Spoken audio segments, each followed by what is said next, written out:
кал өлөм деп келдиме де өлбөй атам деп Мадинада бизге кошулуп келди. Эч ким карабай атты. Өлбө, өлөм дегенде баары өлө бербейт. Алла кимди насип кылса, сиз айтканда эсенеман барып келет. Мен кечанан бүтүрүп кой дегенсиз да, туурабы?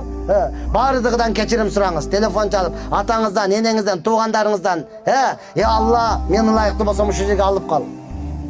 Азыр ылайыктуу болсом өмүрүм акырында ушул жерге алып кал. Дуа кылыңыз.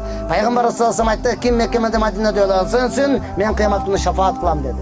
Пайгамбарыбыз айтты, ким менин кабырымды зиярат кыла турган болсо, тирүүмдө зиярат кылгандай соо болот деди.